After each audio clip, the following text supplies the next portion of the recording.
அனைவருக்கும் வணக்கம். நான் படித்து ரசித்த கதையை நீங்களும் படித்து கேட்டு மகிழுங்கள். கதை பிடித்திருந்தால் அனைவருக்கும் பகிருங்கள். மதிய நேரம் வீட்டின் சாப்பாட்டு மேசையில் அமைதியாக அமர்ந்து சாப்பிட்டு கொண்டிருந்தார் மாமியார் சிவகாமி. வயது முதிர்ந்திருந்தாலும் அன்று அவருக்கு பசி சற்று அதிகமாக இருந்தது. தட்டில் இருந்த சாதத்தை முழுவதுமாக சாப்பிட்டு முடித்தார். ஆனால் வயிறு இன்னும் நிறையவில்லை. மெதுவாக சமையலறையை நோக்கி பார்த்தார். சாப்பாடு சட்டியில் சாதம் இல்லாமல் இருப்பதை கவனித்தார். அருகில் வேலை செய்து கொண்டிருந்த தன்னுடைய மருமகள் சித்ராவை அழைத்தார். அம்மா, கொஞ்சம் சாதம் சேர்த்து வடிமா, சாப்பாடு பத்தவே மாட்டேங்குது என்று தயக்கத்துடன் சொன்னார்.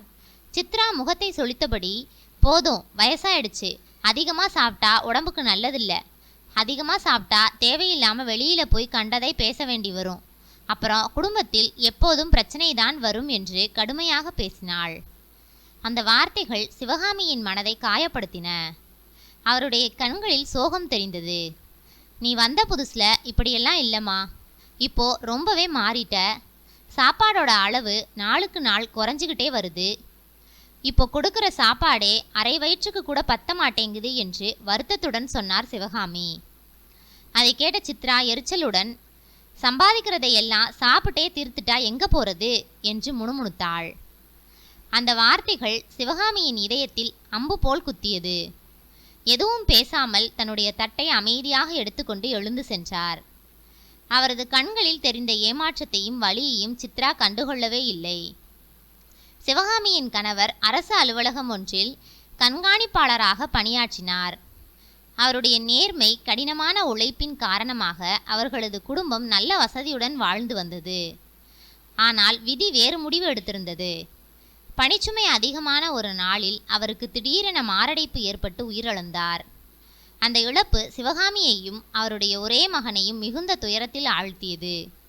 அந்த நேரத்தில் அவர்களுடைய மகன் பட்டப்படிப்பின் இறுதியாண்டு படித்து கொண்டிருந்தான். கருணை அடிப்படையில் தந்தையின் அரசு வேலை மகனுக்கு கிடைக்க விண்ணப்பித்தனர். படிப்பை முடித்த 6 மாதங்களுக்கு பிறகு அதே அலுவலகத்தில் கிளார்க் பணியில் அவனுக்கு நியமனம் கிடைத்தது.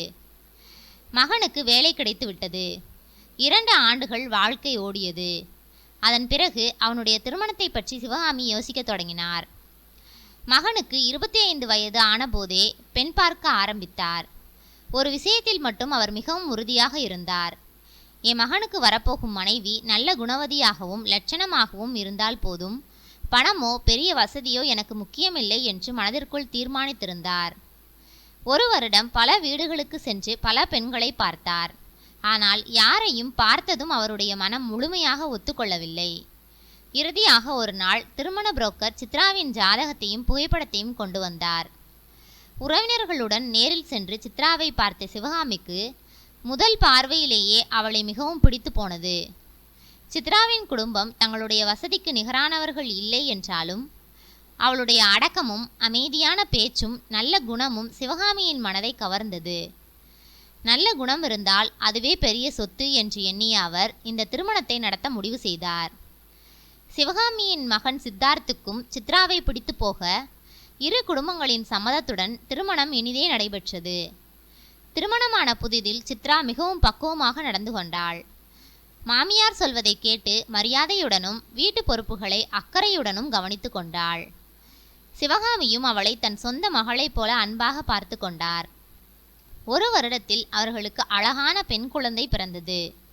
அந்த குழந்தையின் வருகையால் வீடு முழுவதும் மகிழ்ச்சி நிறைந்தது.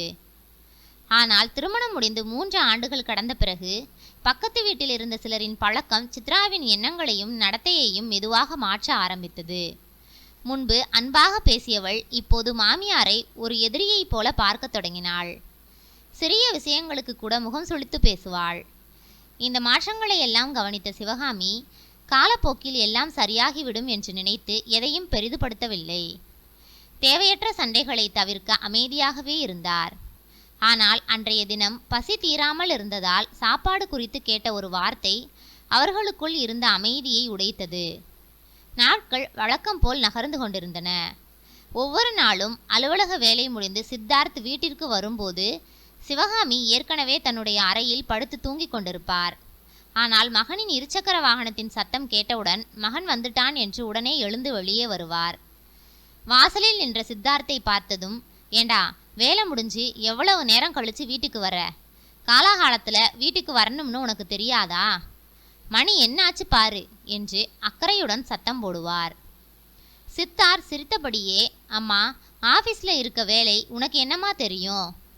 எத்தனை ஃபைல் பார்க்க வேண்டியிருக்கு? அவசரமான வேலைனா திடீர்னு கொடுப்பாங்க. ஆஃபீஸை விட்டு கிளம்புற நேரத்தில் தான் ஒரு மெயில் வரும். அதையும் முடிச்சு கொடுத்துட்டு தான் கிளம்ப முடியும் என்று அமைதியாக சொல்வான்.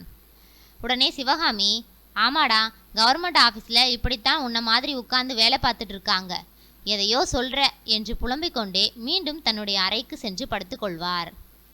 அவருடைய வார்த்தைகளில் கோபத்தில் மகன் சீக்கிரமாக வீட்டுக்கு வர வேண்டும் என்ற அக்கறைதான் அதிகமாக இருந்தது. ஆனால் அதை சித்தார்த் முழுமையாக புரிந்து கொள்ளவில்லை. அவன் வீட்டிற்குள் வந்தவுடன் சித்ரா மெதுவாக கேட்டாள், என்னங்க, அத்தை என்ன சொல்கிறாங்க? அவங்களுக்கு என்ன, வயசான காலத்தில் எதையாவது சொல்லிட்டே இருப்பாங்க, அதை பெருசாக எடுத்துக்காத என்பான் சித்தார்த். அந்த வாய்ப்பை பயன்படுத்தி கொண்ட சித்ரா வருத்தம் கலந்த குரலில் பேச ஆரம்பிப்பாள். அதெல்லாம் ஒன்றும் இல்லைங்க, என் மேலே இருக்கிற கோபத்தை எல்லாம் உங்கள் மேலே காய்ச்சாங்க. வர வர இந்த வீட்டில் இருக்கவே முடியலை. தினமும் ஏதாவது ஒரு குறை சொல்லிக்கிட்டே இருக்காங்க. இப்படியே எவ்வளவு நாள் போகுமோ தெரியலை என்றாள். சிறிது நேரம் அமைதியாக இருந்தவள் மீண்டும் தொடர்ந்தாள். தனியாக போயிடலாம்னு கூட சில நேரம் தோணும். ஆனால் அவங்களை பார்க்க பாவமாக இருக்குது. அதனால தான் என் அம்மா மாதிரி நினச்சிக்கிட்டு பொறுத்துக்கிட்டு இருக்கேன். ஆனால் அவங்க என்னை அப்படியா நினைக்கிறாங்க? வெளியில் போய் கண்டவங்க கிட்டையெல்லாம் என்னை பற்றி தப்பாக சொல்லி வைக்கிறாங்க. நான் உங்கள் அம்மாவுக்கு சாப்பாடு போடாத மாதிரி பேசுகிறாங்க என்றாள். உண்மையில் சிவகாமி அப்படி சொல்லியதில்லை. ஆனால் தன்னை நல்லவளாகவும் மாமியாரை தவறானவராகவும் காட்டுவதற்காக சித்ரா இல்லாதவற்றையும் சேர்த்து சொல்லி கொண்டிருந்தாள். அலுவலக வேலை காரணமாக ஏற்கனவே சோர்வாக இருந்த சித்தார்த் அந்த பேச்சை ஆழமாக ஆராயாமல், சரி சரி விடு, நான் பார்த்துக்கிறேன் என்று மட்டும் சொல்லிவிட்டு அமைதியாகி விட்டான். அதன் பிறகு ஒவ்வொரு நாளும் சிவகாமி ஏதாவது ஒரு வார்த்தை பேசினால் அதை வேறு விதமாக மாற்றி சித்தார்த்திடம் சொல்லும் பழக்கத்தை சித்ரா தொடர்ந்தாள். இப்படியே நாட்கள் அமைதியாக நகர்ந்தாலும் அந்த வீட்டின் உறவுகளுக்குள் காணப்படாத ஒரு விரிசல் நாளுக்கு நாள் பெரிதாகிக் கொண்டே இருந்தது. அதன் பிறகு நாட்கள் செல்ல செல்ல சித்ராவிற்கும் சித்தார்த்திற்கும் இடையே சிறு சிறு கருத்து வேறுபாடுகள் உருவாக ஆரம்பித்தன. ஆரம்பத்தில் சாதாரணமாக தோன்றிய அந்த பேச்சுகள் நாளடைவில் அடிக்கடி சண்டையாக மாறின. ஒரு நாள் சித்தார்த் இரவு வீட்டிற்கு வந்தவுடன் சித்ரா கோபமாக கேட்டாள், ஏங்க, கல்யாணம் ஆன புதுசில் தினமும் 7 மணிக்கெல்லாம் வீட்டுக்கு வந்துடுவீங்க. அதுக்கப்புறம் வாரத்தில் 1 நாள் 2 நாள்னு லேட்டாக வர ஆரம்பிச்சிங்க. 8 மணி 9 மணின்னு வர ஆரம்பிச்சிங்க. கேட்டால் வேலை இருக்குன்னு சொல்லிக்கிட்டே இருந்தீங்க. இப்போ என்னடானா உங்கள் இஷ்டத்துக்கு வரீங்க, தினமும் லேட்டாக வரீங்க. 9 மணி 9:30ன்னு நேரம் கூடிக்கிட்டே போகுது. உங்கள் மனசில் என்னதான் நினச்சிட்ருக்கீங்க? உங்களுக்கு வீடு இருக்குது, வீட்டில் மனைவியும் குழந்தையும் காத்துட்ருப்பாங்க, அப்படிங்கிற நினப்பே இல்லையா என்று ஆதங்கத்துடன் கேட்டாள். அவளுடைய பேச்சை கேட்ட சித்தார்த் எரிச்சலடைந்தான். எங்கள் அம்மாவுக்கு தான் ஒன்றும் புரியாது. நீ படித்தவ தானே, வேலை எப்படி இருக்கும் என்று உனக்கும் தெரியாதா? அவங்க சொல்கிறத கேட்டுக்கிட்டு என் கூட சண்டை போட வந்துட்டியா என்று கோபமாக கேட்டான். அதை கேட்ட சித்ரா உடனே, ஆமாம், அவங்க சொல்கிறதை கேட்டு தான் நான் சண்டை போடுறேன். 2 வருஷமாக அவங்க இதையே உங்ககிட்ட சொல்லிட்டு இருக்காங்க. அப்போவே நான் அவங்க கூட சேர்ந்துக்கிட்டு உங்களை கேள்வி கேட்டிருந்தா இன்னைக்கு இந்த அளவுக்கு வந்திருக்காது. 1 நாள் 2 நாள் லேட்டாக வரும்போது அவங்க உங்களை சத்தம் போட்டாங்க. அப்போவே நானும் உங்களை சத்தம் போட்டிருக்கணும். அவங்க சொன்னதோட அருமை எனக்கு அப்போ புரியலை, இப்போதான் புரியுது என்று கூறியவள் கண் கலங்கினாள். அவள் அழுவதை கண்ட சித்தார்த் சற்று அமைதியானான். சரி, இப்போ இதுக்காக அழுதா ஒன்றும் மாறப்போறதில்ல. என்னால் முடிஞ்ச அளவுக்கு இனிமே சீக்கிரம் வீட்டுக்கு வர முயற்சி பண்ணுறேன் என்று சமாதானப்படுத்தினான். அதன் பிறகு சில நாட்கள் அவன் தன்னால் இயன்றவரை வேலைகளை விரைவாக முடிக்க முயன்றான். இருந்தாலும் அலுவலகத்தில் சில நாட்கள் வேலை அதிகமாக இருந்ததால் 8 மணிக்கும் சில நாட்களில் 9 மணிக்கும் தான் வீட்டிற்கு வர முடிந்தது. சித்தார்த் முடிந்தவரை உண்மையிலேயே முயற்சி செய்து கொண்டிருந்தான். ஆனால் அந்த முயற்சி சித்ராவுக்கு மனநிறைவை கொடுக்கவில்லை. அவள் எதிர்பார்த்தது நேரத்தில் வீட்டிற்கு வரும் கணவனை. ஆனால் அவனுடைய வேலையின் நெருக்கடியை புரிந்து கொள்ள அவளால் முடியவில்லை. அதனால் கணவன் மனைவிக்குள் இருந்த மனக்கசப்பு குறைவதற்கு பதிலாக நாளுக்கு நாள் மேலும் அதிகரித்து கொண்டே சென்றது. அன்று மாலை வீட்டில் யாரும் இல்லாத நேரத்தில் சித்ரா கண்கலங்கியபடி சிவகாமியின் அறைக்குள் வந்தாள். வழக்கமாக மாமியாரிடம் மனம் திறந்து பேசாத அவள் அன்று வேறு வழி இல்லாமல் அவரிடம் அமர்ந்து அழ ஆரம்பித்தாள். அத்தை, எனக்கு ரொம்ப பயமா இருக்கு. உங்க மகனோட நடவடிக்கை சரியில்லைன்னு தோணுது என்று கண்ணீருடன் கூறினாள். சிவகாமி அதிர்ச்சியுடன் அவளை பார்த்தார். சித்ரா மெதுவாக பேசத் தொடங்கினாள். அவர் ஆஃபீஸில் இருக்கும்போது ஏதாவது முக்கியமான விஷயத்துக்காக ஃபோன் பண்ணுனா ரொம்ப நேரம் ஃபோன் பிஸியாகவே இருக்கும். யார்கிட்ட இவ்வளவு நேரம் பேசுகிறாருன்னு தெரியல. அதுவும் ஆஃபீஸ் நேரம் முடிஞ்ச பிறகும் உடனே வீட்டுக்கு வரமாட்டாரு. 8 மணி 9 மணி ஆன பிறகுதான் வர்றாரு. எங்கே போகிறாரு, என்ன பண்ணுறாருன்னு எனக்கு ஒன்றும் புரியலை என்றாள். சிவகாமி அமைதியாக கேட்டுக்கொண்டே இருந்தார். சித்ரா தொடர்ந்து சொன்னாள். ஒரு நாள் அவரோட ஆஃபீஸில் கூட வேலை பார்க்குற பொண்ணை சந்திக்க நேர்ந்தது. ஆஃபீஸில் வேலை அதிகமாக இருக்கும் போல. என் கணவர் வீட்டுக்கு வர 8 மணி 9 மணி ஆகுது.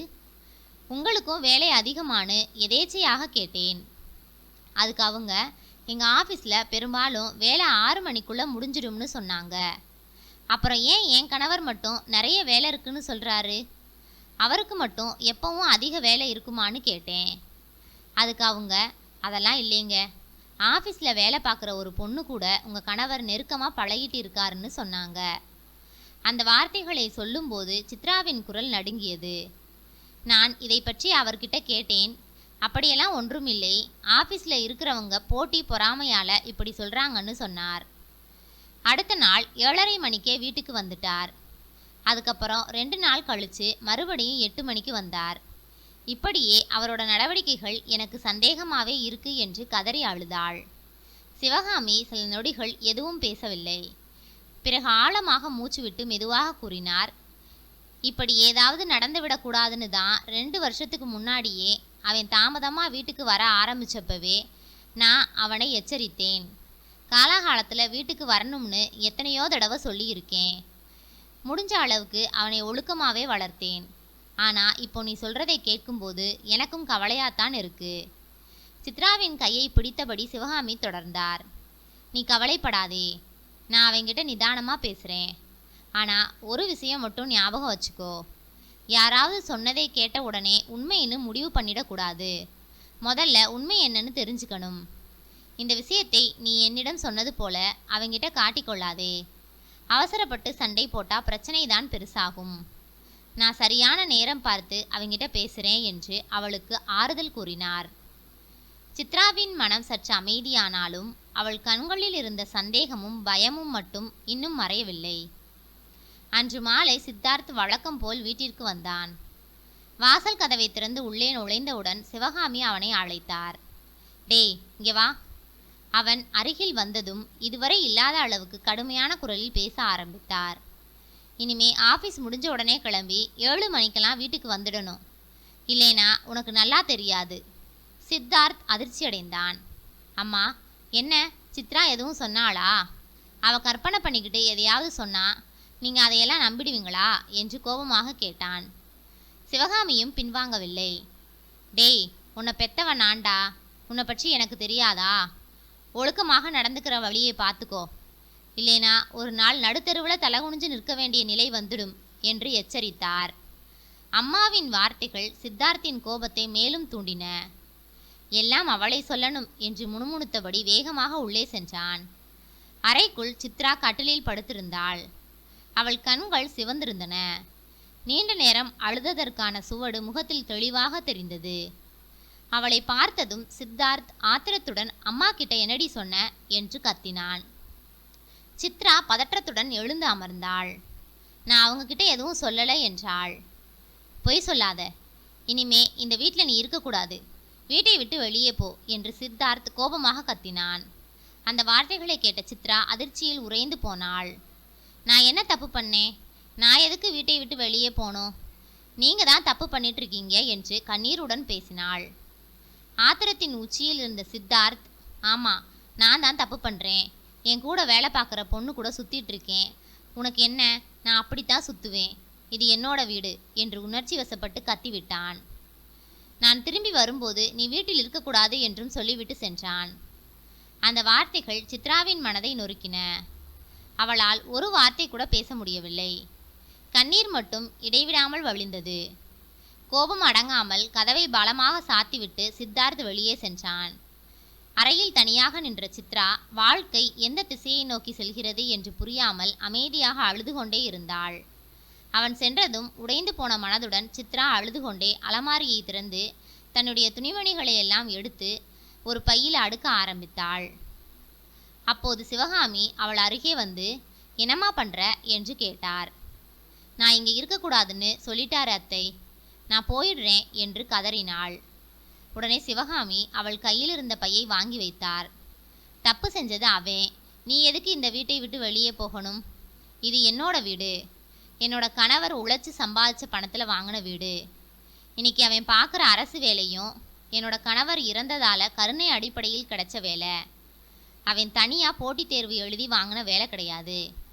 அதனால் இந்த வீடு அவனுக்கு சொந்தம்னு நினைக்காத. இந்த வீட்டில் உனக்கும் உரிமை இருக்குது. அவனை எப்படி வழிக்கு கொண்டு வரணும்னு எனக்கு தெரியும். நீ எதையும் யோசிக்காமல் இரு என்றார். அந்த வார்த்தைகளை கேட்ட சித்ராவின் மனம் நொறுங்கியது. கடந்த சில மாதங்களாக தான் செய்த செயல்கள் ஒவ்வொன்றாக அவள் நினைவுக்கு வந்தன. மாமியாருக்கு வேண்டுமென்றே குறைவாக சாப்பாடு வைத்தது, அவர் கூடுதல் சாதம் கேட்டபோதும் மறுத்து பேசியது, அவருடைய மனதை புண்படுத்திய வார்த்தைகள் எல்லாமே மனக்கண்ணில் தோன்றின. கண்ணீரை அடக்க முடியாமல் சிவகாமியின் காலில் விழுந்தாள். அத்தை, என்னை மன்னிச்சிடுங்க. உங்களுக்கு ஒழுங்காக சாப்பாடு கூட நான் போடலை, உங்களை கஷ்டப்படுத்தினேன். ஆனால் அதையெல்லாம் மனசில் வச்சுக்காம இப்போ என்னை விட்டு கொடுக்காம பேசுறீங்க என்று கதறி அழுதாள். சிவகாமி அவளை தூக்கி நிறுத்தி தலையை தடவியபடி சொன்னார், அழாதம்மா. வாழ்க்கையில் ஒரு விஷயத்தை மட்டும் ஞாபகம் வை. என்றைக்குமே பக்கத்தில் இருக்கிறவங்க பேசுகிறதை அப்படியே நம்பிவிடக்கூடாது. நமக்குன்னு அறிவு இருக்குது, அதை பயன்படுத்தி யோசிக்கணும். இல்லைனா நல்ல குடும்பம் கூட ஒரு நாளில் சிதறிடும். அந்த நேரத்தில் வீட்டின் கதவை யாரோ பலமாக தட்டினார்கள். வெளியே சென்றிருந்த சித்தார்த் திரும்பி வந்திருந்தான். கதவு திறக்கப்படாததால் மீண்டும் மீண்டும் தட்டினான். சிவகாமி ஜன்னல் வழியாக வெளியே பார்த்தார். என்னம்மா, கதவை திறங்க என்றான் சித்தார்த். சிவகாமியின் முகம் கடுமையாக மாறியது. இது என்னோட வீடு. என்னமோ அவ இந்த வீட்டை விட்டு வெளியே போகணும்னு சொல்லிட்டு போனியாமே. இப்போ நான் சொல்கிறேன், ஒழுக்கமாக வாழணும்னு நினச்சா இந்த வீட்டுக்குள்ளே வா, இல்லைனா உனக்கு இந்த வீட்டில் இடம் கிடையாது என்றார். சித்தார்த் அதிர்ச்சி அடைந்தான். என்ன இருந்தாலும் நான் தானே உங்கள் பிள்ளை. நாளைக்கு உங்களுக்கு நான் தானே கொல்லி போடணும். நேற்று வந்தவ உங்களுக்கு இவ்வளவு முக்கியமாக போயிட்டாளா என்று கேட்டான். சிவகாமி உறுதியான குரலில் பதிலளித்தார். டேய், ஒழுக்கமில்லாத பிள்ளை எனக்கு தேவையே இல்லை. எனக்கு கொல்லி போடுறதை விட உயிரோடு இருக்கும்போது மனிதனாக வாழ்கிறதான் பெரிய விஷயம். ஒரு பெண்ணின் மனசை உடைச்சிட்டு வீட்டை விட்டு துரத்துற மகன் எனக்கு தேவையில்லை. உன்னோட தவறை உணர்ந்து ஒழுக்கமாக வாழ்கிறேன்னு மனதார முடிவு பண்ணினா இந்த வீட்டுக்குள்ளே வா, இல்லைனா இந்த வீட்டு வாசல் கதவு உனக்கு திறக்காது. சித்தார்த் எதுவும் பேச முடியாமல் அமைதியாக திரும்பி சென்றான். அடுத்த 2 நாட்கள் நண்பர்களுடன் தங்கினான். வெளியிலேயே சாப்பிட்டான். அலுவலகத்தில் தன்னுடன் நெருக்கமாக இருந்த பெண்ணிடமும் சென்று தங்க முடியவில்லை. அவளுக்கும் குடும்பம் இருந்தது. வெளியே சந்தித்து பேசுவது வேறு, ஒருவருடைய வீட்டில் தங்கி வாழ்வது வேறு என்பதை அப்போதுதான் அவன் உணர்ந்தான். நாட்கள் நகர்ந்தன. 2 நாட்கள் 1 வாரமாக மாறின. அந்த 1 வாரத்தில் வீட்டின் அருமை, குடும்பத்தின் அருமை, மனைவியின் அன்பு, தாயின் கண்டிப்பு, எல்லாவற்றின் மதிப்பும் அவனுக்கு புரிய ஆரம்பித்தது. வீட்டில் சித்ரா மட்டும் இன்னும் பயத்தோடு இருந்தாள். அத்தை, அவர் அந்த பொண்ணோடையே போயிட்டாருனா என்று நடுங்கிய குரலில் கேட்டாள். சிவகாமி அமைதியாக சிரித்தார். அதெல்லாம் வாழ்க்கைக்கு ஒத்து வராது. வெளியில் சாப்பிட்டுட்டு வெளியில் தங்கிக்கிட்டு எத்தனை நாள் வாழ முடியும்? வீடுன்னு ஒன்று இருந்தால் தான் வாழ்க்கைன்னு ஒன்று இருக்கும். தவறு செய்தவன் ஒரு நாள் அந்த உண்மையை புரிஞ்சுக்கிட்டு தான் திரும்பி வருவான் என்றார். அவர் சொன்னது போலவே 1 வாரம் கழித்து சித்தார்த் வீட்டின் வாசலுக்கு வந்தான். தலையை குனிந்து நின்றபடி, அம்மா, நான் தப்பு பண்ணிட்டேன், இனிமே ஒழுக்கமாக இருப்பேன் என்றான். சிவகாமி அவன் கண்களை பார்த்தார். அவன் மனம் மாறியிருப்பதை உணர்ந்தார். அமைதியாக கதவை திறந்தார். சித்தார்த் வீட்டிற்குள் வந்தான். ஆனால் அவமானம் மற்றும் குற்ற உணர்ச்சியின் காரணமாக சித்ராவிடம் பேச தயங்கினான். 2 நாட்கள் அவளிடம் ஒரு வார்த்தை கூட பேசவில்லை.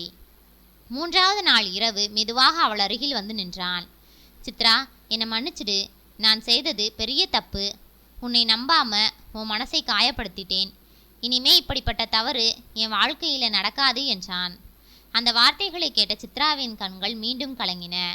அவள் எதுவும் பேசாமல் எழுந்து கணவனை கட்டிப்பிடித்து அழுதாள். சித்தார்த்தின் கண்களிலும் கண்ணீர் வழிந்தது.